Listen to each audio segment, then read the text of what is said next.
Hi అండి. అందరూ ఎలా ఉన్నారు? మేము చాలా బాగున్నాం. మీరు గూడా హ్యాపీగా ఉండాలని కోరుకుంటున్నాను. ప్రెజెంట్ మేము తిరుపతిలో ఉన్నామండి. మార్నింగ్ ట్రైన్ దిగి విష్ణు నివాసంకెళ్ళి ఫ్రెష్ అప్ అయిపోయి మెట్ల మార్గంలో నడిచి కొండపైకి వెళ్దామని శ్రీవారి మెట్టు దగ్గరకొచ్చినాము. పిల్లలు రాలేదు. నేను నాతో ఉంది కదా! తిను నాకు స్టిచ్చింగ్ నేర్పిన మా మేడం. నాకన్నా చిన్నదైనా గురువే గదా! ఆమె పేరు మల్లిక. పోయిన జూన్‌లోనే అమ్మ వాళ్ళు మేమందరం కలిసొచ్చినాము. ఫ్యామిలీ మొత్తము. 1 ఇయర్ గూడా కాలేదు. అసలిప్పుడెందుకొచ్చినాము, ఎట్లొచ్చినామంటే, మా ఆయన ఎప్పుడూ 3, 4 మంత్స్‌కి ఒకసారి శ్రీవారి సేవకో, లేదంటే దర్శనానికో తప్పకుండా తిరుపతొస్తాడు. సో, అది చూసి మల్లిక నాతోనెప్పుడు మనందరం కలిసి ఒకసారి తిరుపతి పోదాము, ప్లాన్ చేద్దాము. నేను ఒక్కసారి గూడా పోలేదు అని చాలా రోజుల నుండి అంటుంది. సో, ప్లాన్ చేద్దాంలే అని జెప్పేసి నార్మల్‌గా పోవుడెందుకు, సేవకోదామని జెప్పేసి అనుకున్నాం. సో, అట్లా సేవకని 3 నెలల ముందే రిజిస్ట్రేషన్ జేసుకున్నాం. కానీ నాకు, మా ఆయనకు సేవ బుక్ అయింది. అప్పుడు మల్లికకేమో గాలేదు. మళ్ళీ అప్పుడు మల్లికకి, నాకిద్దరికి కలిపి రూ. 300 దర్శనం బుక్ జేసిండు మా ఆయన. సో, అట్లా నాకు, మా ఆయనకు సేవ మే 26 రోజు బుక్ అయింది. రూ. 300 దర్శనమేమో జూన్ రెండో రోజు నాడు జేసుకున్నాము. సో, నేను మా ఆయనతోని వెళ్తే మళ్ళీ తినొక్కతి రాలేదు కాబట్టి నేను సేవకెళ్ళడం మానేసుకున్నా. మా ఆయన ఒక్కరే సేవకొచ్చిండు. ఈ రోజుకి ఆయన సేవ కంప్లీట్ అయిపోద్ది. ఇక మాతో ఉండి అన్నీ జూపిస్తాడు. మార్నింగ్ ఆయన కిందికొచ్చిండు. మాతో పాటు మెట్ల ద్వారెక్కి పైకి వెళ్దాం అని జెప్పి.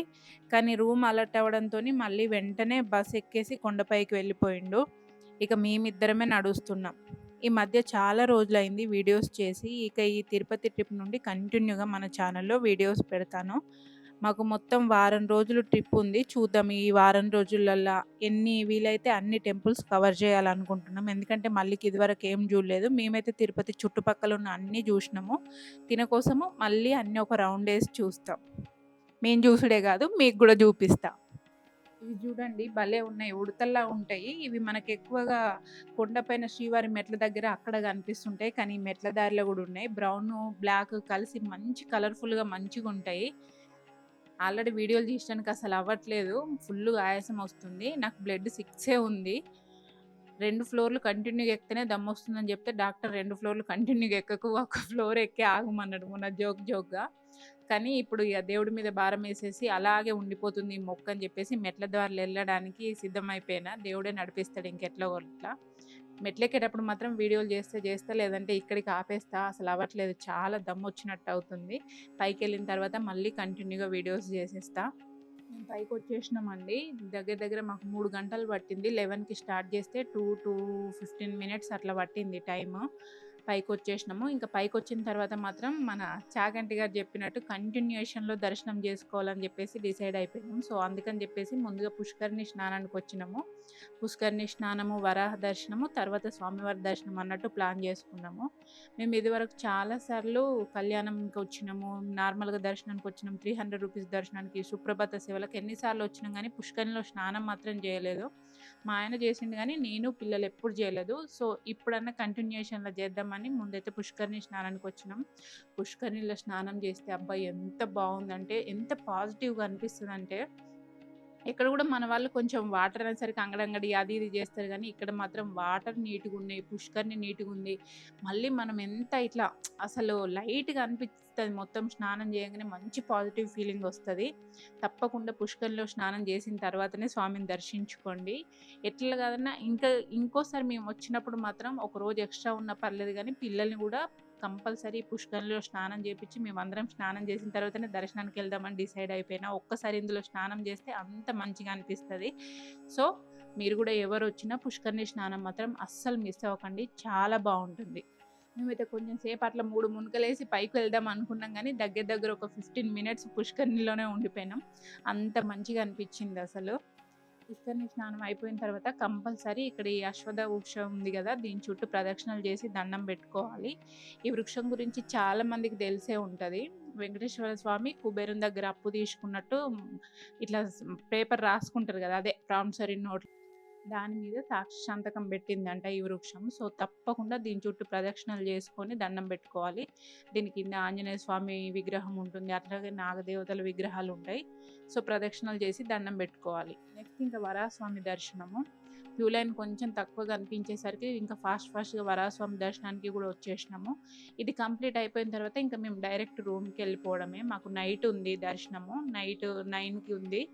ఇది అయిపోయిన తర్వాత రూమ్‌కెళ్ళిపోయి కొంచెం సేపు రెస్ట్ తీసుకొని మళ్ళీ రెడీ అయిపోయి బయటకొచ్చేసి స్వామిని దర్శించుకోవడమే. మాకు రూము హెచ్‌వీసీలో వచ్చింది. పొద్దున్నే మా ఆయన వచ్చి రూమ్ తీసి పెట్టిండు. ఏ ఇబ్బంది లేదు. ఇప్పుడెళ్ళేసి కాస్త రెస్ట్ తీసుకొని మళ్ళీ ఫ్రెషప్ అయిపోయి దర్శనానికెళ్ళిపోవుడే. వరాహస్వామి దర్శనానికి కూడా టైం పట్టేటట్టే ఉంది. చాలా లైనున్నారు. ఇప్పుడసలు తిరుపతిలోనే ఎక్కువ లైనున్నారు. హాలిడేస్ గదా! చాలా అంటే చాలా. మొన్న రీసెంట్‌గా అయితే 1 వీక్ బ్యాక్ మా ఓనర్ వాళ్ళు, ఇంకా నైబర్స్ వాళ్ళొచ్చిర్రు. వాళ్ళకైతే అసలు చాలా ఇబ్బందయిందట. మస్తు టైం పట్టిందట దర్శనానికి. మాకైతే కొంచెం క్రౌడ్ తక్కువనే ఉంది. మళ్ళీ ఆల్రెడీ మేము అన్నీ బుక్ చేసుకొని, ప్లాన్ చేసుకొని వచ్చినాం కాబట్టి కొంచెం ఇబ్బందేం లేదు. వరాహస్వామి దర్శనం అయిపోయిందండి. దగ్గర దగ్గర ఒక 40 నిమిషాలు పట్టినట్టుంది. మంచిగానే చాలా మందే ఉన్నారు. ఇంక అట్లనే ఇక్కడ గూడా దండం పెట్టుకుందాం. మళ్ళీ నైట్ ఏ టైంకొస్తామో, లేట్ అవుద్దో ఏమో అని జెప్పేసి గండదీపం కాడికొచ్చేసినాము. ఇక్కడ గూడా కంపల్సరీ దండం పెట్టుకోవాలి. ఇక్కడ నుంచయితే మనకు టెంపుల్ ఎంత మంచిగా కనిపిస్తదో అసలు. నైట్ అయితే కాసేపు ఇక్కడే కూర్చోవాలనిపిస్తది. అసలు తిరుపతిలో నైట్ ఏంది, డే ఏంది ఎప్పుడైనా కూర్చొని ఉండాలనిపిత్తది. గణదీపానికి దండం పెట్టుకున్న తర్వాత మనకిక్కడే బేడి హనుమంతుడు ఉంటాడు. ఈయనను గూడా దర్శించుకొని ఇంక రూమ్‌కెళ్ళిపోదాం అని జెప్పేసి ఈయన దర్శనము, ఇక్కడ ఏవేవి మొత్తం కంటిన్యూషన్‌లో ఏవేవి జేసుకోవాలో అన్నీ కంప్లీట్ జేసేసినాము. ఇంక రూమ్‌కెళ్ళిపోవడమే. మాకొచ్చిన రూమ్ అయితే ఇదండి. హెచ్‌వీసీలో వచ్చింది.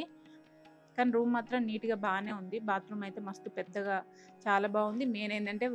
100కి గూడా గ్లీజర్ ఇచ్చిండ్రు. రూము, బెడ్ అంతా నీట్‌గానే ఉంది. కాసేపు రెస్ట్ తీసుకొని ఇంక నైట్ దర్శనానికెళ్ళిపోతాం. ఇంక నైట్ దర్శనం దగ్గర బయలుదేరేటప్పుడు వీడియోలు తీద్దామంటే కుదరలేదు. మా ఆయనది ఈరోజే సేవ అయిపోయిందని జెప్పిన గదా! ఆయనకు కూడా ఈరోజే దర్శనం ఇచ్చేసిండ్రు. మమ్మల్ని తొందర రూమ్‌లో వదిలేసి, మళ్ళీ ఆయన సేవా సదన్‌కొచ్చి దర్శనానికెళ్ళొచ్చిండు. సో, వీడియోలు తీయడానికి అవ్వలేదు. మొత్తానికైతే మేము దర్శనానికి ఇట్లా ఇద్దరం చీరలు కట్టుకున్నాం. మల్లిక తను ఆ చీర, నేను ఈ చీర. నేను తిరుపతి దర్శనం కోసమే ఈ చీరను రెడీ చేసుకున్నా. దర్శనం అయితే మేము 10కి లోపలికెళ్తే 12కి బయటకొచ్చేసినాం. 2 అవర్స్‌లో కంప్లీట్ అయిపోయింది. ఇది మాకు తిరుపతిలో డే 1 వీడియో. డే 1 ఇలా ఫాస్ట్‌గా అన్ని పద్ధతిలో కంప్లీట్ చేసేసినాము. రేపు డే 2 లోకల్ టెంపుల్స్ అన్నీ కవర్ చేస్తాము. మా ఆయన ముందే చెప్పిండు మార్నింగ్ 7 కల్లా మళ్ళీ వెంగమాంబ దగ్గరికొచ్చేయాలి రూమ్ నుండి అని చెప్పేసి. సో, అందుకని చెప్పేసి రేపు డే 2 లోకల్ టెంపుల్స్ అన్నీ కవర్ చేస్తాము. సో, ఆ వీడియోస్ నెక్స్ట్ ఒస్తది. కంపల్సరీ చూడండి. అస్సలు మిస్ అవ్వకండి. అట్లనే చూడండి మన ఛానల్ ఇంకా 300 మెంబర్స్ అయితే ఫుల్ మానిటైజేషన్ అయిపోతది. సో, ప్లీజ్ మన ఛానల్‌ని తప్పకుండా సబ్స్క్రైబ్ చేసి, వీడియోస్‌ని లైక్ చేసి నాకు సపోర్ట్ చేయండి. Thanks for watching. Govinda Govinda.